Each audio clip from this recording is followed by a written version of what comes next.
네, 오늘은 예수께서 잡히시다라는 제목으로 말씀을 전하도록 하겠습니다.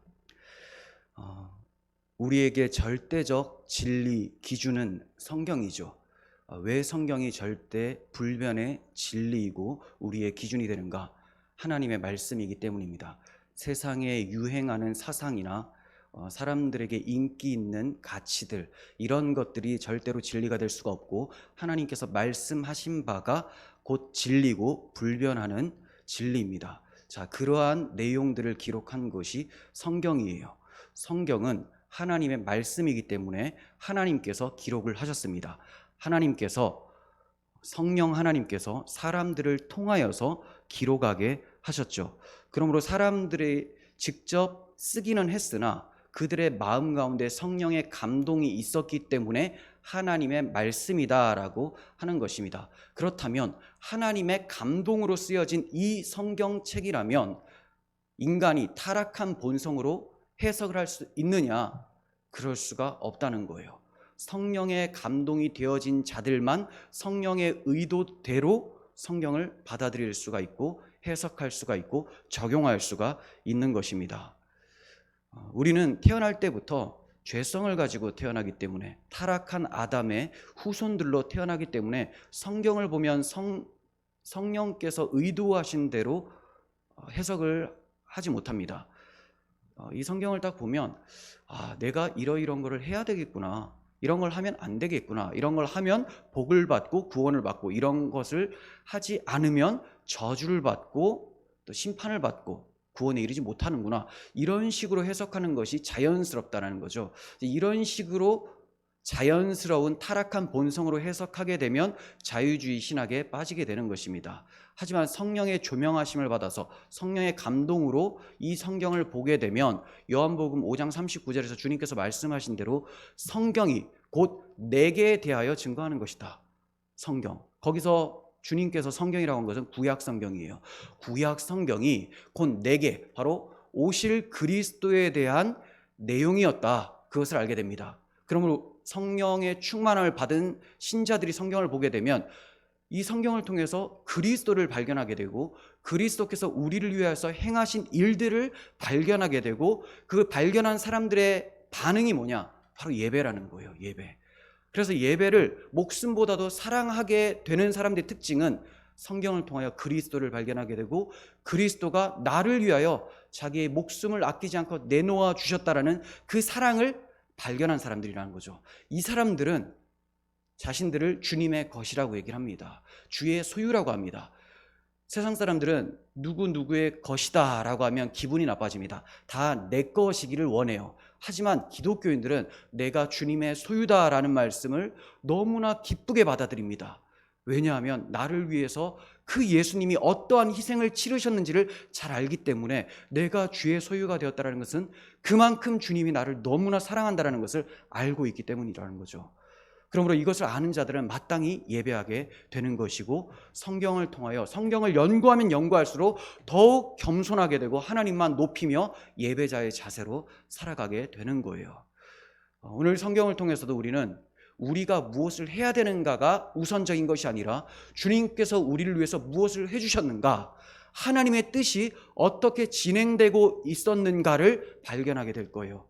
이 말씀을 통하여서 우리 가운데 하나님을 찬양하는 그러한 풍성한 마음이 있기를 원합니다. 47절 48절 봅니다. 말씀하실 때에 12 중에 하나인 유다가 왔는데 대제사장들과 백성의 장로들에게서 파송된 무리가 칼과 몽치를 가지고 그와 함께 왔더라. 자, 여기서 그는 가룟 유다죠. 예수를 파는 자 유다예요. 유다가 그들에게 군우를 짜 이르되 내가 입맞추는 자가 그이니 그를 잡으라. 내가 입맞추는 자가 바로 예수다. 예수, 그를 잡으라 라고 합니다. 여기에 모인 사람들이, 먼저 등장인물이 가룟 유다가 있죠. 그리고 파송된 무리들이 있는데 여기는 로마 병사들도 있었을 것이고요. 그리고 성전을 지키고 있었던 레위인 경비대들이 또 있어요. 유대인들. 그리고 사내들인 공의회 장로들의 모임이죠.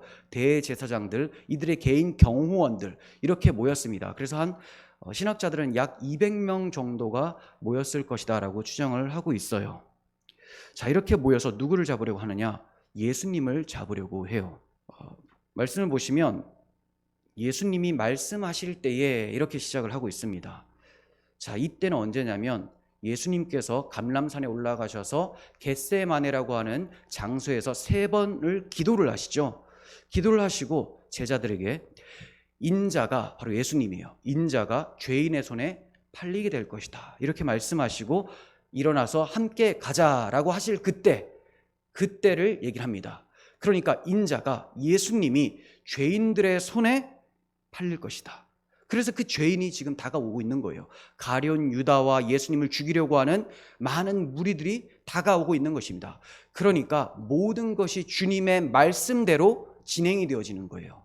가룟 유다나 사내들인 공의회나 로마 병사들은 자신들의 의지로 예수님을 잡아 죽이겠다라고 찾아오고 있지만 결국은 예수님의 말씀대로 역사는 진행되고 있다라는 것을 우리는 보게 됩니다. 자, 이때 가룟 유다에 대해서 이렇게 기록을 합니다. 12 중에 하나인 유다라고 해요. 12 중에 하나. 왜 12 중에 하나라고 얘기를 했을까요?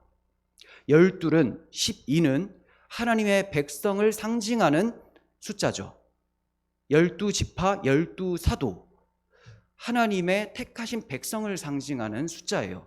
그런데 이 12이라고 하는 영광스러운 명칭 가운데, 대명사 가운데에 가룟 유다가 타락한 자로 등장을 하고 있다는 겁니다. 이러한 엄청난 영광 중에서도 타락해버린 유다의 심각한 죄를 지적하고 있는 거예요.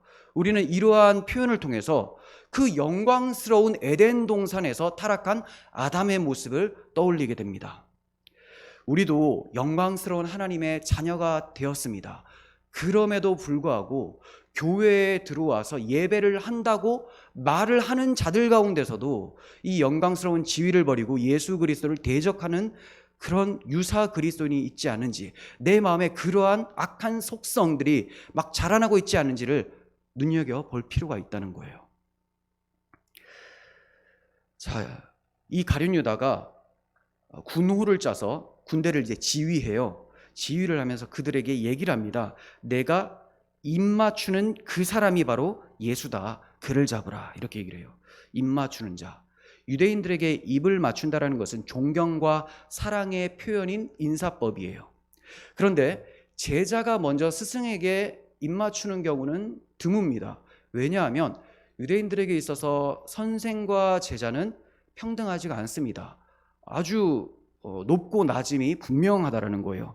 그런데 가룟 유다가 먼저 입을 맞춰요. 이것은 그가 이제 예수님을 그리스도로도 보지 않지만 선생으로도 인정하지 않는 모습을 보이고 있음을 드러내고 있는 것이죠. 자, 그러면서 가룟 유다가 먼저 입을 맞출 때 예수님을 모독하는 그러한 모습이 나타나게 되는 겁니다. 이러한 이중적인 성격, 이러한 성격은 사탄에 의해서 지배받고 있는 악인들의 전형적인 모습이에요. 그들은 겉으로는 평화와 정의와 사랑을 외치지만 속으로는 탐욕과 파멸과 불의를 가득 가지고 있습니다. 그러니까 겉과 속이 다른 거예요. 앞에서는 친한 척하지만 뒤에서는 칼을 가지고 있다는 거죠.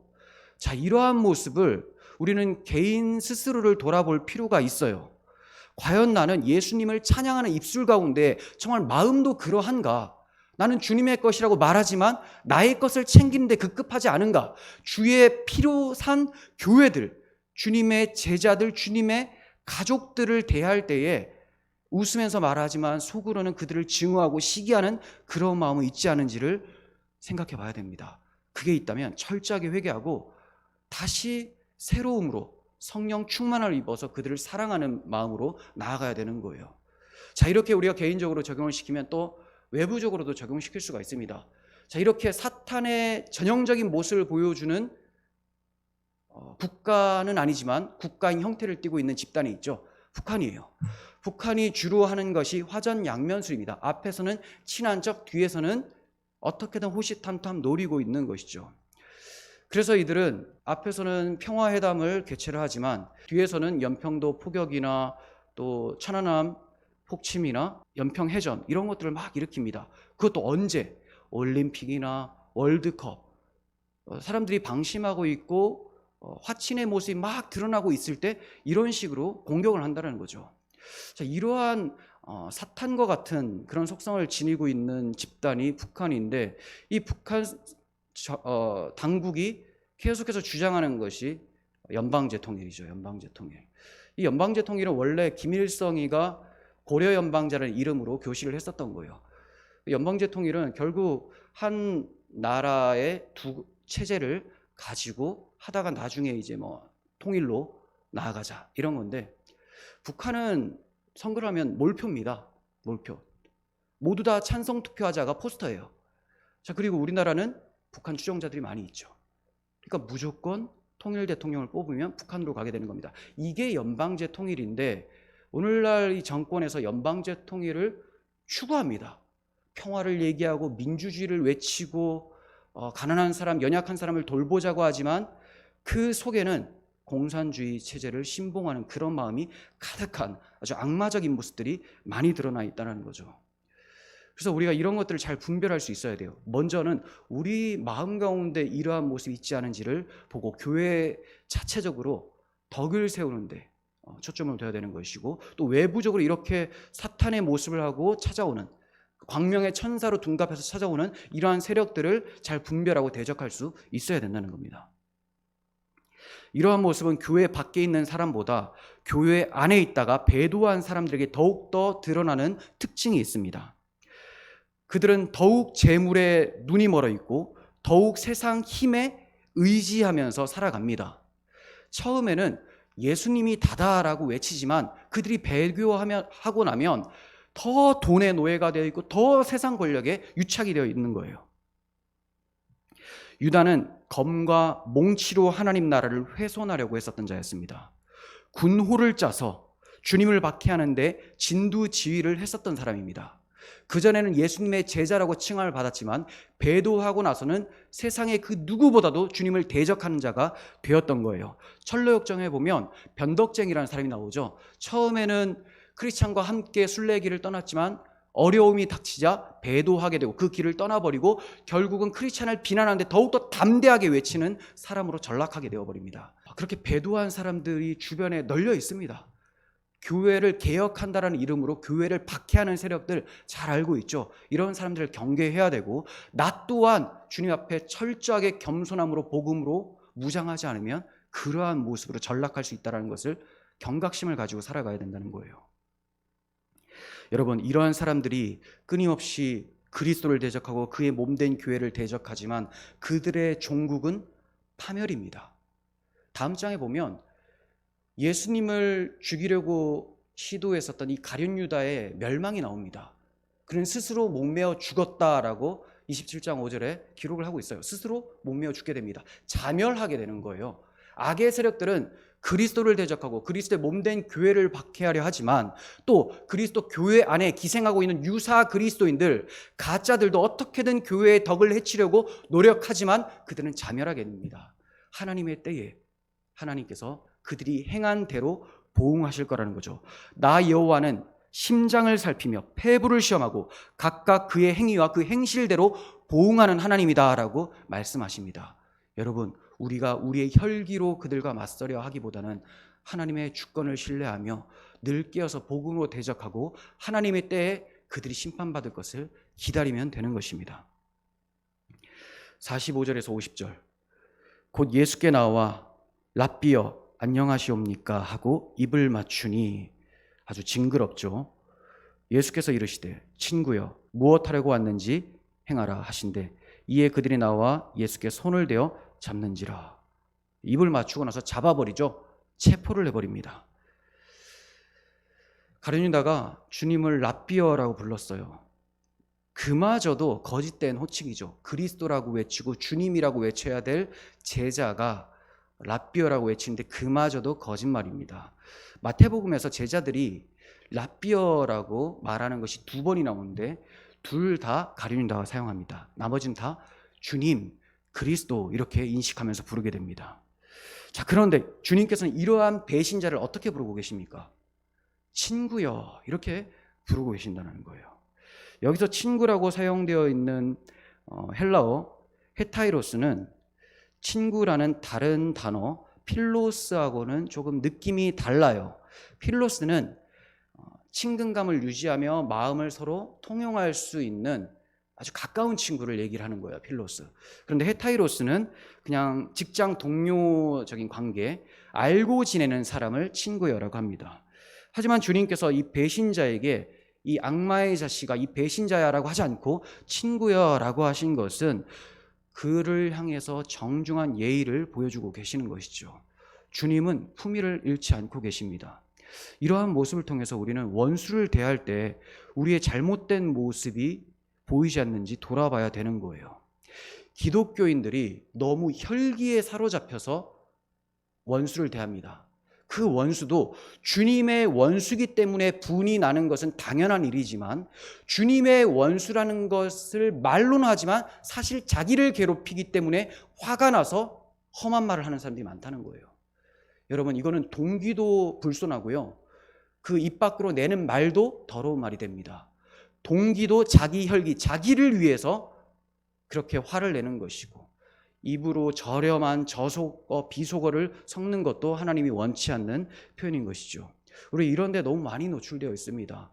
우리가 교회를 대적하는 이런 악한 세력들, 정치 집단들, 여러 단체들 많이 있어요. 그들을 향해서 분노를 하는데 과연 무엇 때문에 분노하는가가 중요한 거예요. 그리고 어떤 식으로 분노하는가가 중요한 겁니다.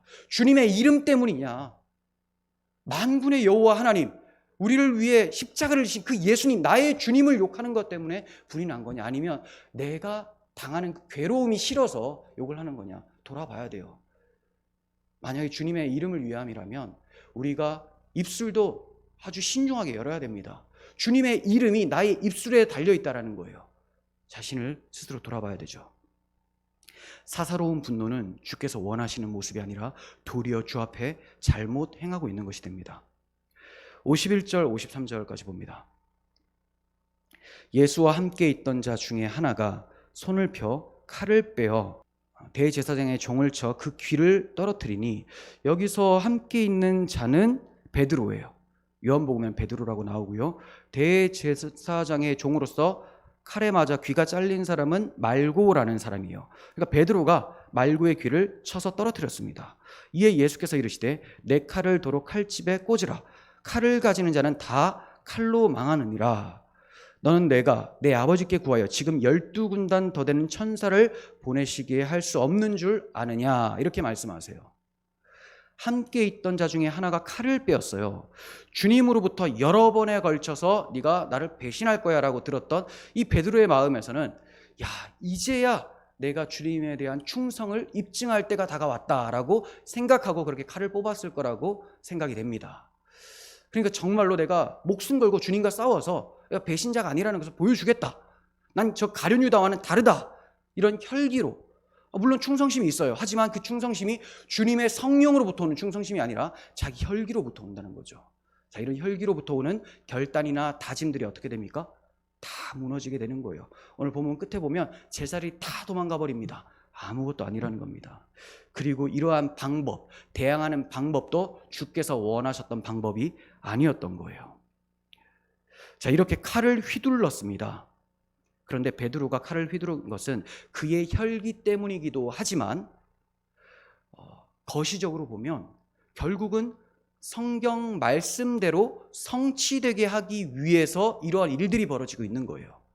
다시 말씀드리면 베드로가 칼을 뽑아서 싸웠습니다. 이것은 성경이 응하게 되려는 하나님의 섭리였다라는 겁니다. 그 점을 우리는 누가복음 22장 36절 이하를 통해 알 수 있습니다. 이 사건과 평행 본문 바로 앞에 있는 거예요. 그러니까 지금 읽어볼 말씀 바로 뒤에 오늘 본문과 동일한 내용이 나오는 거예요. 그러면 이렇게 잡히시기 전에 주님께서 제자들에게 무엇을 준비하라고 하신데, 그 준비가 뭔지를 봅니다. 이르시되 이제는 전대 있는 자는 가질 것이요 배낭도 그리하고 검 없는 자는 겉옷을 팔아 살지어다 라고요. 검을 사라 이래요. 이거 무슨 말이냐면 중의적인 표현이 있습니다. 이제 하나님 나라 전쟁이 시작되니 무장해라, 이런 도구로 무장하라는 것이 아니라 하나님의 검, 성령의 검, 말씀으로 무장해라 라는 그런 주님의 의도가 있지만, 이들은 그냥 문자대로 받는 거예요. 그런데 주님께서 문자대로 받을 것을 아시면서 말씀하신 거예요. 그래서 준비시킵니다. 무엇을? 칼을. 자, 봅니다. 내가 너희에게 말하노니 기록된 바 그는 불법자의 동류로 여김을 받았다 한 말이 내게 이루어져야 하리니 내게 관한 일이 이루어져 감이니라. 그들이 여짜오되 주여 보소서 여기 검 둘이 있나이다. 대답하시되 족하다 하시니라. 자, 이게 무슨 말씀인지 아시겠습니까? 예수님께서 제자들에게 전대도 가지고 배낭도 가져라, 검도 가져라. 이제 하나님 나라의 전쟁을 위해서 준비해라, 무장해라, 영적으로 무장해라 라고 말씀을 하셨는데 제자들은 칼 준비하라고 하나보다 해서 칼 2개를 딱 가져요. 그래서 주님께서 족하다라고 하신 것은 못 알아듣는구나. 이제 이 정도면 너희들에게 할 말 다 했다라고 말씀하신 거예요. 그러면서 준비할 게 다 준비됐다라는 것도 같이 말씀한 겁니다. 그러면 제자들이 검을 준비했다는 것은 무엇이 준비되었다는 거냐?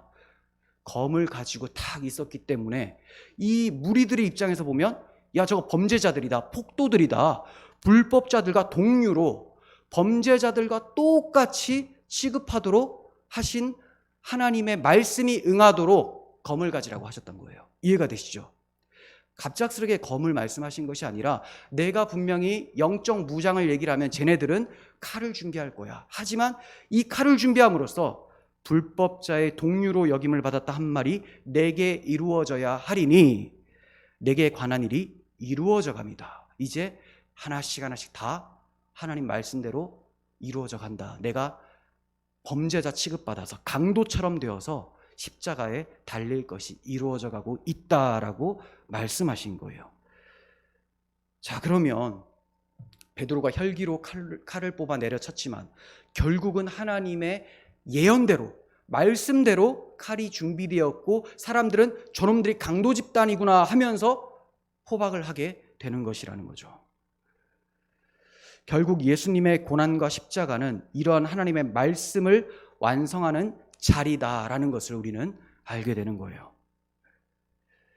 자, 그러면서 주님은 칼을 가진 자는 칼로 망한다라고 말씀해 주셨어요. 칼로 선자, 칼로 망한다. 많이 들어보셨죠? 어떤 사람들이 이 말씀을 가지고 평화주의를 호소합니다. 잘못된 거예요. 싸우면 안 된다. 전쟁 참여하면 안 된다. 무기 갖추면 안 된다. 어리석은 거예요. 자, 제가 이 부분에 대해서 길게 말씀을 드리기는 시간 관계상 어려울 것 같습니다. 하지만 간단하게 말씀을 드리면 이것은 평화주의로서 절대 싸우지 말라라고 하신 말씀이 아니라 공격에 대한 정당한 방어까지 하지 말라라는 말씀이 아니라 이 말씀 속에는 인간의 생명은 신성한 것이기 때문에 해야 하는 목적을 가지고 싸우지 말라는 거예요. 해하려는 의도를 가지고 싸우지 말라는 겁니다. 그러므로 무력 앞에서 무기력한 굴종을 말씀하신 것이 아니라는 거예요. 다만 상대를 해하려고 맞서지 말라라는 거예요. 방어할 수 있습니다. 개인적으로 방어를 할 수가 있고요. 더 중요한 것은 이웃 사랑 실천을 위해서 방어할 수 있는 거예요. 평화주의자들, 이 어리석은 평화주의자들은 이웃 사랑을 위해서 어떻게 총을 들 수 있느냐라고 하는데 이웃을 지키기 위해서 총을 드는 거죠. 그래서 군대가 있는 겁니다. 그래서 정부에게 칼을 준 이유, 군대를 준 이유는 하나님께서 맡겨준 그 백성들을 잘 지키기 위해서 주어지는 거예요. 그래서 정부도 먼저 침략하는 전쟁을 한다면 그건 잘못된 것이죠. 하지만 악인들이 쳐들어올 때 그것에 방어하기 위해서 전투력을 구비하는 것은 매우 중요한 사실이라는 겁니다. 근데 평화주의 외치면서 사드 반대하고 북한에는 핵이 있는데 우리나라는 핵을 포기해야 된다. 기독교는 그런 것이 아니다. 라고 하는 것은 아주 무식한 소리라는 거예요. 여러분, 무조건 우리가 십자군 그 정신처럼 싸워서 복음을 전해야 되겠다. 이건 잘못된 거예요. 칼과 총을 가지고 점령해야 되겠다. 이건 잘못된 겁니다. 폭력주의. 하지만 쳐들어오는 것에 대해서 방어를 하면서 자기 사람들을 지켜내는 것은 너무나 중요하다는 겁니다. 더 말씀을 드릴 수가 있겠지만 시간 관계상 이 정도만 하고 좀 넘어가겠습니다. 자, 그리고 주님은 자신을 해하려고 검과 몽치를 가지고 올라온 무리와 배후 세력에 대해서 심판받을 것을 선포하신 거예요. 칼로 일어선 자들 칼로 망한다. 너희가 칼로 나에게 나왔지 그 칼로 멸망당할 것이다. 정말 유대인들이 얼마나 많이 로마의 박해로 인해서 죽었습니까? 결국은 그들이 칼로 잡으려고 했지만 칼로 망하게 되죠. 그리고 그리스도를 대적하고 교회를 박해하는 그 세력들도 총과 칼로 준비되어지지만 결국 그것으로 망하게 될 것을 말씀하고 있는 것입니다. 그러면서 주님께서는 야 베드로야, 내가 힘이 없어서 그런 줄 아냐? 지금 우리 아버지께 말씀드리면 12군단 더 되는 천사가 와서 저들 멸할 수도 있다. 그런데 내가 그렇게 하지 않는다. 이렇게 말씀하세요. 12군단, 여기서 한 군단은 보병 6,000명 정도를 얘기를 해요. 그러니까 12군단은 문자적으로는 72,000명에 해당하는 어마어마한 숫자죠. 그러니까 200명 남짓하는 저들을 이기는 것은 시간 문제라는 거예요. 하지만 여기에 영적인 의미, 12군단, 하나님께서 택하시고 보내시는 그 천사의 힘으로는 세상은 아무것도 아니다. 그들을 멸망시킬 수 있다라는 것을 말씀하고 있어요. 하지만 주님께서 말씀하세요. 내가 이러한 방법을 취한다면 어떻게 성경이 이루어진다라는 그 말씀대로 응하겠느냐, 이렇게 말씀하시는 거죠. 자, 그러니까 아버지의 뜻대로 이루기 위해서는 칼로 싸우거나 천사들이 내려와서 싸우는 것은 잘못된 것이다. 여러분 생각해 보세요. 이스라엘 백성들이 430년 동안 애굽에서 종살이를 할 때 빠져나오게 되는, 출애굽하게 되는 힘이 어디에 있었습니까? 10가지 재앙 중에 9가지 재앙이 있었어요. 9가지 재앙은 아무것도 아니에요. 이건 세상의 힘으로, 세상 사람들이 와 이거 힘이다 라고 하는 것으로는 사탄 마귀를 상징하는 바로 왕이 굴복하지 않더라, 이걸 보여주고, 10번째 재앙, 장자를 죽이고 이스라엘 백성들은 출애굽 어린 양의 피로 인하여서 탈출하게 되죠. 이 어린 양의 피, 하나님의 어린 양 예수 그리스도의 십자가에서 죽으심의 희생을 통하여서만 사탄 마귀가 멸망당하게 될 것이다. 이걸 보여주기 위해서 9가지 재앙을 먼저 보여주신 거예요. 이걸로는 안 된다. 그 한 가지 표징을 보여주겠다. 10번째 재앙, 유월절 어린 양의 피라는 거죠.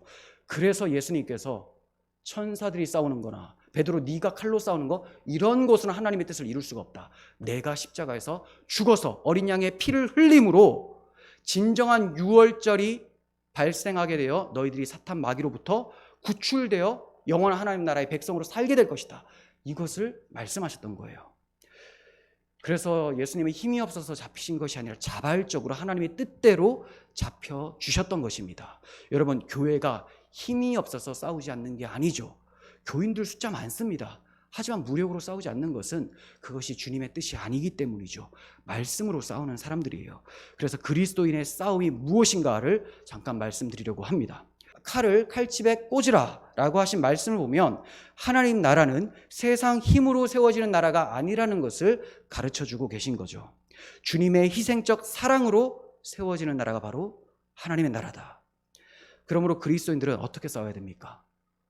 그리스도의 희생적 사랑을 전파함으로 각 사람의 마음에 그 사랑이 심겨지도록 싸우는 거예요. 그래서 십자군 전쟁과 같이 이 폭력성을 띤 그런 정신은 잘못된 정신이라는 거죠. 자, 우리가 어떻게 싸워야 되는지를 성경을 통해 봅니다. 여호수아 23장 8절 이하. 오직 너희의 하나님 여호와께 가까이 하기를 오늘까지 행한 것 같이 하라. 자, 뭐라고 합니까? 너희의 하나님 여호와께 가까이 하기를. 가까이, 히브리어 다바크라는 단어인데요, 착 달라붙다. 너희 하나님께 착 달라붙어서 고정해라, 떠나지 마라. 오늘까지 행한 것처럼 그렇게 착 달라붙어 있어라. 왜냐하면 이는 여호와께서 강대한 나라들을 너희 앞에 쫓아내셨으므로 오늘까지 너희에게 맞선 자가 하나도 없었느니라. 하나님께서 너희와 함께 싸워주셨기 때문에 너희를 칠 자가 아무도 없었지 않느냐. 그러니 하나님께 꼭 달라붙어 있어라, 이렇게 말씀합니다. 너희 중 한 사람이 1000명을 쫓으리니 이는 너희의 하나님 여호와 그가 너희에게 말씀하신 것 같이 너희를 위하여 싸우심이라. 우리 한 사람이 1000명을 이긴대요. 어떻게? 그 하나님이 우리와 함께 계시기 때문에. 그러니까 사실 1대 1000이 아니라 하나님과 1000이라는 거죠. 하나님과 1000. 하나님과 1억이든 하나님과 수억 명이든 상관없이 온 천지가 하나님께 덤벼도 하나님 이기시죠. 그래서 하나님께 꼭 달라붙어 있으라라고 말씀하고 있는 거예요. 여러분들은 일당천이 아니라 일당만. 다윗이 왜 사울은 천천히고 다윗이 왜 만만이라고 합니까? 하나님이 그와 함께 계셨기 때문에. 여러분은 그러한 능력을 가지고 있는 사람들이라는 거죠. 하나님과 함께 하신다면. 그러므로 스스로 조심하여 너희 하나님 여호와를 사랑하라라고 합니다. 스스로 조심하라. 늘 깨어있으라. 근신하라. 자신을 돌아보라는 거예요.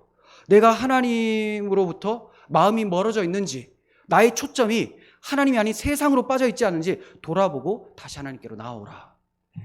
너희 하나님 여호와를 사랑하라라고 합니다. 네. 이렇게 스스로 조심하는 자는 여호와께 착 달라붙어서 그분을 사랑하며 섬기며 살아가게 됩니다.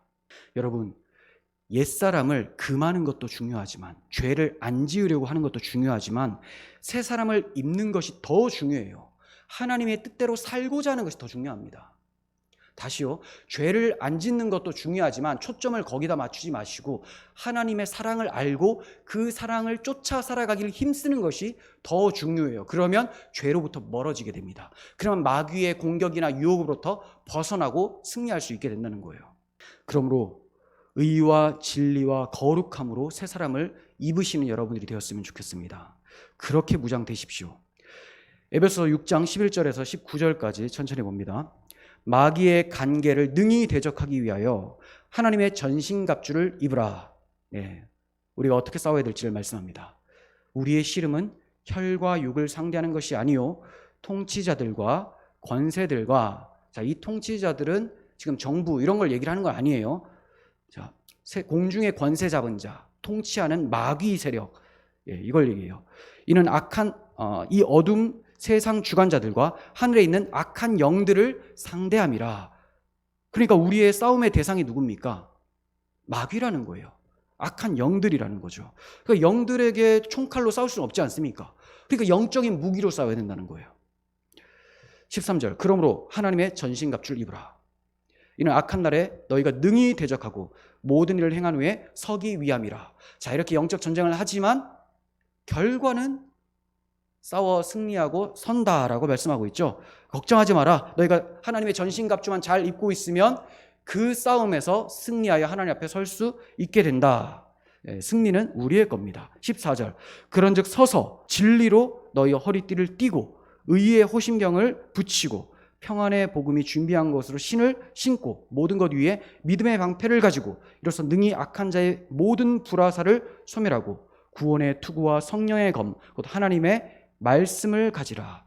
모든 기도와 간구를 하되. 여기까지만 보시면, 자, 하나님의 전신갑주가 무엇입니까? 진리와 의와 복음과 그리고 믿음과 구원, 하나님의 말씀, 기도라고 해요. 이게 교회가 준비해야 될 무기예요. 그런데 오늘날 많은 교회들이 안타깝게도 준비해야 될 영적 준비는 하지 않고 세속적 혈기로만 싸우려는 것이 문제예요. 우리가 어떤 행동을 취하는 거 너무 귀하고 좋습니다. 네, 그렇지만 준비해야 될 걸 준비하면서 그 행동을 취해야 됩니다. 복음으로 무장하지 않으면 절대로 이길 수가 없어요. 자, 그러면서 항상 성령 안에서 기도하고 라고 하죠. 18절, 항상 성령 안에서 기도하고 이를 위하여 깨어 구하기를 항상 힘쓰며 여러 성도를 위하여 구하라 라고 해요. 그러니까 우리의 전쟁의 시기가 언제라고 하는 겁니까? 항상. 우리가 나그네로 있을 때 두려움과 떨림으로 지내라는 거예요. 우리가 지금 이 땅에 나그네로 발 딛고 살 때 이 모든 인생이 다 전쟁의 기간이다. 항상 깨어서 기도하고 구하고 힘써라. 전쟁 준비하라는 겁니다. 여러 성도를 위해 구하라. 자기만을 위해서 구하지 마시고 서로를 위해서 간구하십시오. 서로 무장해야 됩니다. 우리는 홀로가 아니라 지체라고 해요. 그리스도의 몸의 지체. 그러므로 한 지체가 약하면 교회 전체가 약해지는 거예요. 다 무장해야 됩니다. 또 나를 위하여 구할 것은 내게 말씀을 주사 나로 입을 열어 복음의 비밀을 담대히 알리게 하옵소서 할 것이니. 사도 바울이 이렇게 복음을 전할 수 있도록 나에게 담대함을 얻도록 구해달라, 기도하라, 이렇게 얘기를 합니다.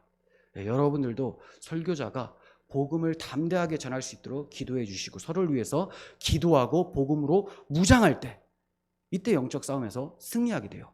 서기 위함이다.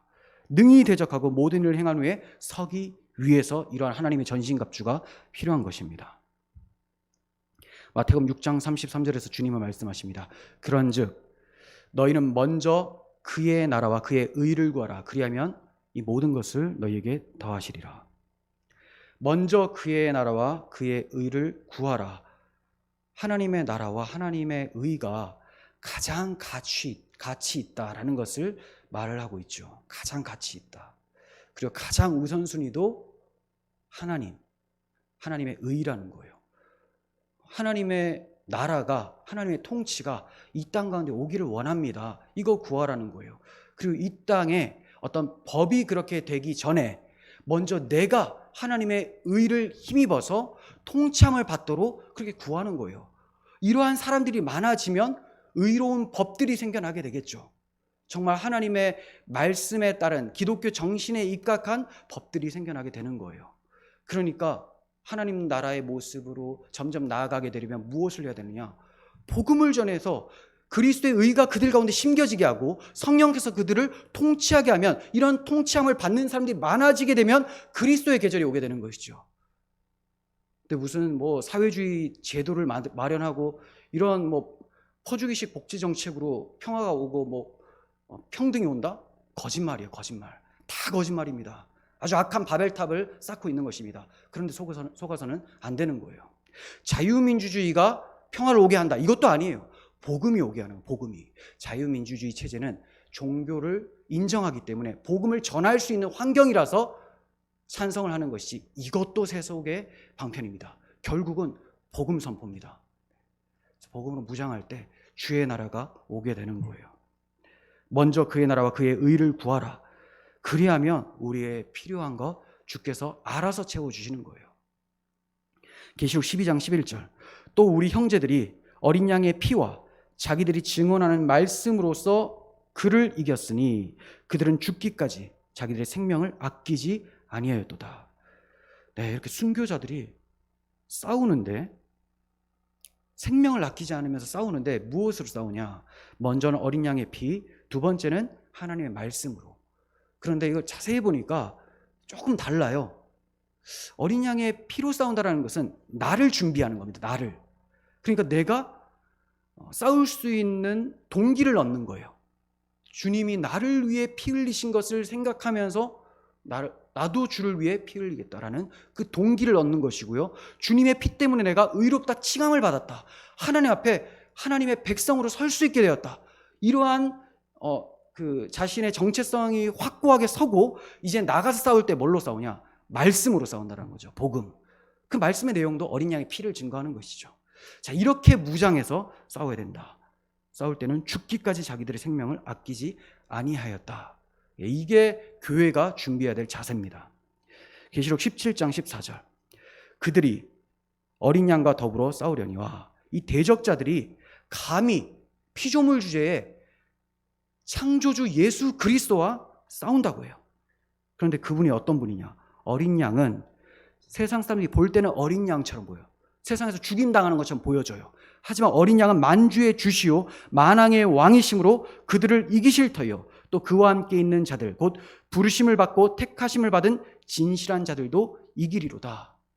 누구와 함께 있는 자들? 그와 함께. 어린 양과 함께 있는 자들. 그 예수 그리스도께서 6월절 어린 양의 피를 흘리시면서 죽으신 그 복음을 붙잡고 그분을 따라가는 그 사람들도 이기게 된다. 계시록 19장 14절. 하늘에 있는 군대들이 희고 깨끗한 세마포 옷을 입고 백마를 타고 그를 따르더라. 하늘에 있는 군대들, 우리들. 자, 우리들이 주님을 어떻게 따릅니까? 희고 깨끗한 세마포 옷.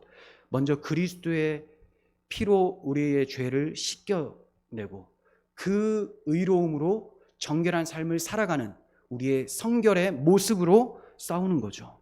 이렇게 싸워야 됩니다.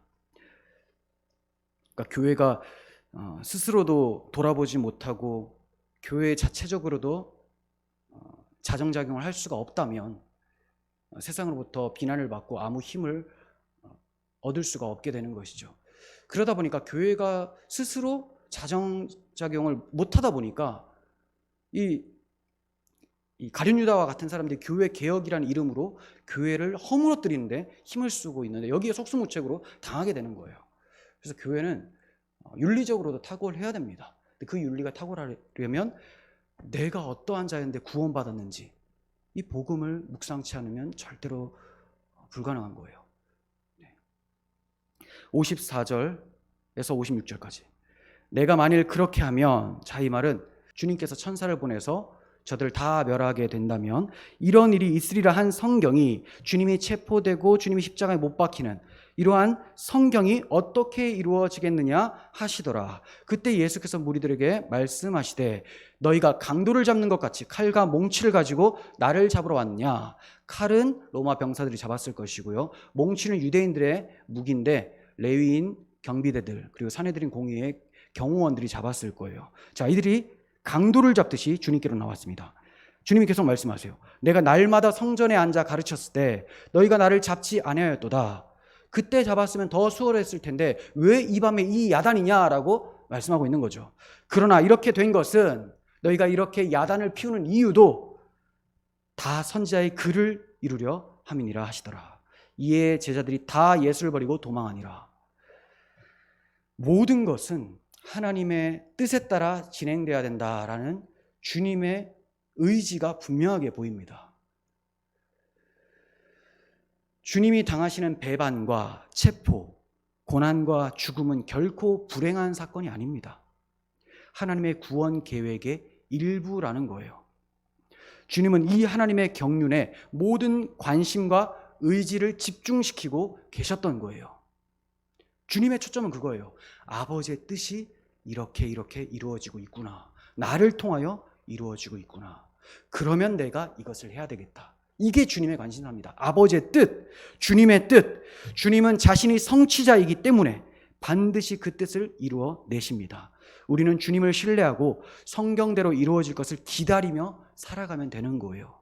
우리의 모든 관심이 주님의 나라 건설과 주님의 경륜, 아버지의 뜻이 되기를 바랍니다. 예수님의 순환과 관계된 구약의 예언들이 어떠한 것이 있었는지 잠깐 살펴보겠습니다. 예수님께서 이런 일이 있어야 된다라는 그 성경이라고 하셨는데 어떤 일이냐? 자, 먼저는 가룟 유다의 배신이에요. 시편 41편 9절. 내가 신뢰하여 내 떡을 나눠 먹던 나의 가까운 친구도 나를 대적하여 그의 발꿈치를 들었나이다. 여기서 시를 쓰고 있는 사람은 다윗이에요. 다윗이 내가 나의 가까운 친구가 나를 대적했다. 이것은 다윗의 지략가였던 아이도벨이 다윗의 반역자, 그의 아들이지만 반역자가 되었었던 압살롬에게 아이도벨이 붙었었던 것을 얘기를 하는 거예요. 나의 친구가 나를 배반하고 대적자에게 붙었다. 발꿈치를 들었다. 짐승이 뒷발질을 하듯이 덤벼드는 것을 얘기를 합니다. 그런데 여기서 나는 다윗이 앞으로 오실 메시아를 내다보면서 고백을 했었던 겁니다. 메시아께서 가까운 친구, 유다죠. 그래서 예수님께서도 친구여라고 부르셨던 거죠. 자, 그러면서 이놈이 발꿈치를 들었다라고요. 대들었었던 것입니다. 정말 말씀대로 이루어졌죠. 그리고 주님이 은삼시에 팔릴 것도 스가랴 11장 12절에서 말씀하고 있습니다. 내가 그들에게 이르되 너희가 좋게 여기거든 내 품삯을 내게 주고 그렇지 아니하거든 그만두라. 그들이 곧 은삼십개를 달아서 내 품삯을 삼은지라. 노예값이죠. 노예 한 명의 값. 예수님을 노예 취급해버리고 팔아버린 것입니다. 자, 그래서 가룟 유다가 은삼십에 예수님을 팔아넘긴 것이죠. 그리고 죄인들과 함께 주님이 못 박히신다라는 것도 예언되어 있습니다. 죄인들과 함께. 이사야 53장 12절. 그러므로 내가 그에게 존귀한 자와 함께 몫을 받게 하며 강한 자와 함께 탈취할 것을 나누게 하리니 이는 그가 자기 영혼을 버려 사망에 이르게 하며 범죄자 중 하나로 헤아림을 받았음이니라. 불법자의 동류로 여김을 받기 위해 칼을 들었던 것과 마찬가지입니다. 그러나 그가 많은 사람의 죄를 담당하여 범죄자를 위하여 기도하였느니라. 주님은 범죄자가 아니에요. 주님은 강도가 아닙니다. 폭도가 아닙니다. 바라바와 같은 밀란을 일으킨 자가 아니에요. 그런데도 강도 취급을 받아서 십자가에 매어 달리죠. 주님 나라를 방해한 자 취급받아서 밀란을 일으킨 자처럼 되어서 하나님께 진노를 당하게 됩니다.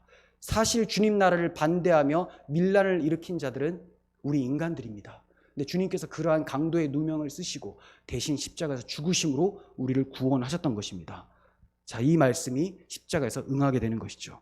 그리고 주님께서 수족이 찔리심도 말씀이 되어 있습니다. 스가랴 12장 10절, 내가 다윗의 집과 예루살렘 주민에게 은총과 간구하는 심령을 부어주리니, 성령이 임하게 되면 그들이 그 찌른 바 그를 바라보고 찔렀다라고 하죠. 창에 찔리고 못에 찔리고 수족이 찔리신 예수 그리스도를 바라보게 만든다. 그를 위하여 애통하기를 독자를 위하여 애통하듯 하며 그를 위하여 통곡하기를 장자를 위하여 통곡하듯 하리로다. 성령이 임하면 주께서 찔리신 것이 밝히 보이게 되고 회개하게 된다는 것을 말씀합니다. 그러므로 주께서 십자가에서 수족이 찔리실 것을 예언하신 것이 성취된 것이고, 이것을 본 하나님의 교회들은 애통하며 회개하게 된 것도 응하게 된 것입니다. 그래서 우리들이, 성령 받은 우리들이 교회에 나와서 그렇게 우는 거예요. 불신자들은 잘 몰라요. 왜 저 기독교인들은 자기들이 구원받았다면서 이렇게 우냐. 자신의 죄 때문에 예수님이 죽으신 그 사건을 생각하면서 가슴이 아파 울고, 또 그것 때문에 우리가 천국의 백성 되었다는 것에 기뻐하며 또 노래를 부르게 되는 것입니다. 두 개가 같이 나오는 거예요. 자, 그리고 예수님이 체포되시는 것이 또 기록이 되어 있습니다. 이사야 53장 7절, 그가 곤욕을 당하여 괴로울 때도 그의 입을 열지 아니하였으며 마치 도수장으로 끌려가는 어린 양과 털 깎는 자 앞에서 잠잠한 양같이 그의 입을 열지 아니하였도다. 예수님이 겟세마네에서 잡혀가실 때 모습이 이러했어요.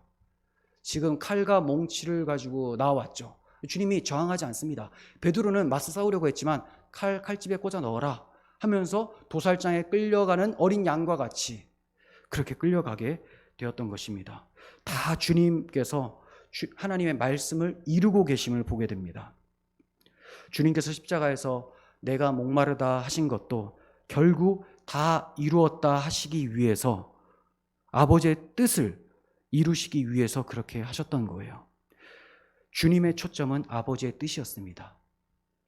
여러분, 우리가 주님의 몸된 교회라고 해요. 머리이신 주님의 초점이 아버지의 뜻이었다면 몸인 우리들의 초점도 아버지의 뜻이 되어야 되겠죠.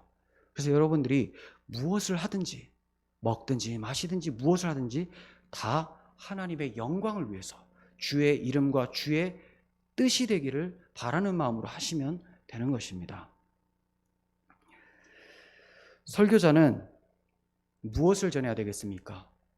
주님의 초점이 아버지의 뜻이고 아버지의 영광이었다면 설교자의 초점도 주님의 뜻, 아버지의 영광이 나타나길 바라는 것이죠. 그럼 아버지의 영광이 어디에서 나타나느냐? 하나님의 아들이 다 이루심을 통해서 아버지께서 영광 받으세요. 그 아들이 고난당하시고 죽으시고 부활하시고 승천하시고 다시 오시는 이 복음으로 아버지 뜻이 이루어졌잖아요. 그러므로 복음을 전하는 것이 아버지 뜻대로 설교를 하는 것입니다. 구약 성경은 예언과 언약과 모형과 그림자와 예표로 주어졌습니다. 그 가리키는 모든 것이 다 예수 그리스도입니다. 그분께서 하나도 남김없이 다 성취하셨어요. 그러므로 주님께서 내 증인이 되리라라고 하신 대로 우리는 예수 그리스도를 전하면 돼요. 그분이 누구신지, 그분이 오셔서 무엇을 하셨는지, 아버지 뜻을 어떤 식으로 이루셨는지, 그 이루신 은혜로 우리가 어떠한 혜택을 받았는지 이것을 전하면 되는 것이죠. 이것은 주님께서도 부활하신 후에 이 방법으로 가르쳐 보이셨습니다. 누가복음 24장 44절부터 보시면 또 이르시되 내가 너희와 함께 있을 때 너희에게 말한 바 곧 모세의 율법과 선지자의 글과 시편의 구약 성경에 나를 가리켜 기록된 모든 것이 이루어져야 하리라 한 말이 이것이라. 이것이 뭐예요? 예수님이 죽으시고 부활하셔서 지금 엠마오로 가는 제자들에게 나타나신 거예요.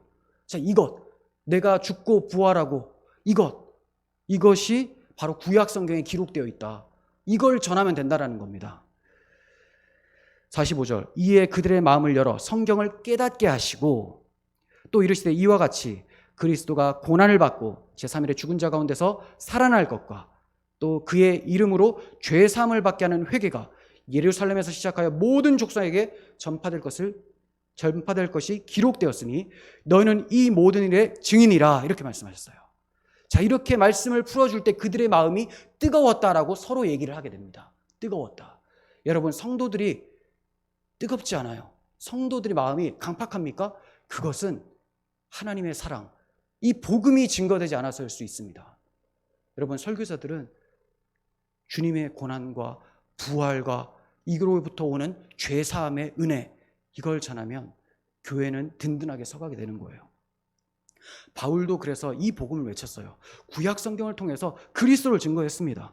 사도행전 17장 2절에서 3절, 바울이 자기의 관례대로 그들에게로 들어가서 새 안식일에 성경을 가지고 강론하며 뜻을 풀어 그리스도가 해를 받고 죽은 자 가운데서 다시 살아나야 할 것을 증언하고 이르되 내가 너희에게 전하는 이 예수가 곧 그리스도라 하니.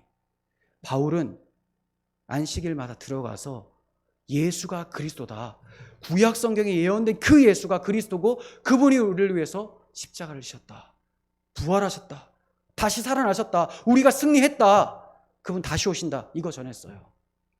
교회도 이거 전해야 됩니다.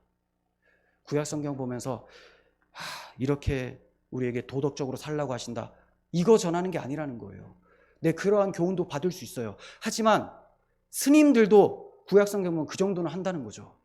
그들이 못 보는 것, 성령께서 조명해 주셔서 깨닫게 하셔야지만 보이는 것, 예수가 그리스도다, 그 십자가 복음을 전해야 됩니다. 그걸로 성도들은 무장돼서 그걸로 싸우게 되는 것입니다. 어린 양의 피와 하나님의 말씀으로 싸워서 이겼다라고 말씀하지 않습니까? 주님은 로마나 유대 당국을 전복하려는 것이 아니었습니다. 주님은 늘 공중 앞에서 공개적으로 가르치시면서 말씀하셨어요. 그 가르침의 내용도 사랑과 평화였습니다. 그러나 대적자들은 주님을 강도처럼 여겼습니다. 결국 십자가에서 흉악한 두 강도 사이에 예수님을 죽임으로 끝까지 저들은 예수님을 강도 취급했음이 드러났습니다. 여러분, 마찬가지로 세상은 주의 몸된 교회를 강도처럼 대할 거예요. 지금 여론이 그렇습니다. 우리나라 사람들이 예전에는 기독교를 얼마나 좋아했는데요. 본인이 교회를 다니지 않아도 교회를 좋아했습니다. 왜냐하면 교회가 복음을 가지고 있고 사랑을 실천했었고 정의로웠거든요. 하지만 교회가 이 복음이 무너지자 불의한 모습을 많이 보이고 또 악을 행하는 모습도 많이 보였습니다.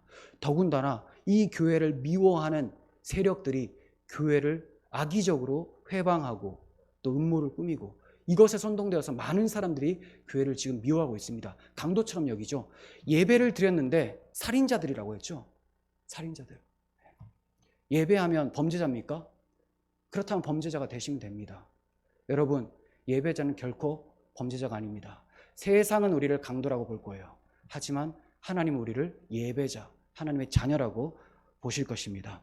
우리는 하나님의 영광을 위해서 하나님의 이름과 하나님의 뜻대로 지어져 가면 되는 것입니다. 여러분, 오늘 본문의 마지막은 다 예수님을 버리고 도망했다라고 끝납니다.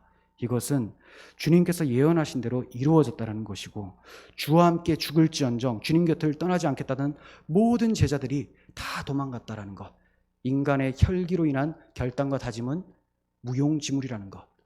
하지만 주의 복음 때문에 찾아온 주 성령을 힘입으면 목숨 걸고도 죽기까지 주를 포기하지 않고 싸울 수 있는 전사가 된다는 것, 이것을 말씀하고 있는 것입니다. 이제 주님은 고독과 외로움 속에서 홀로 구원을 위한 도살장으로 끌려가게 되셨습니다. 성경의 모든 약속은 예수님께서 홀로 이루셨습니다. 우리는 이 예수님을 주와 그리스도로 믿고 전하고 순종하며 살아야 될 줄을 믿습니다. 기도하겠습니다. 살아계신 하나님 아버지,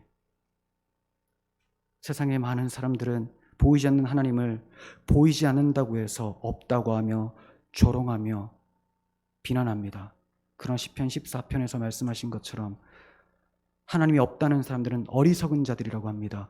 하나님, 비록 그리스도인들이 많이 배우지 못해도 하나님의 성령으로 하나님의 지혜를 가지고 보이지 않는 하나님을 바라보며 경외하는 사람들입니다. 하나님, 저희들이 세상적으로 크게 잘난 것 없어도 하나님께서 우리에게 주신 복음이 있고 하나님께서 우리에게 보물로 주신 그리스도를 소유하고 있습니다. 저희들이 약해지지 않게 하시고 자신감 가지고 정체성을 확고하게 하고 복음으로 무장하여 싸워 승리할 수 있도록 은혜 베풀어 주시옵소서. 우리 구주 예수 그리스도의 이름으로 기도합니다. 아멘.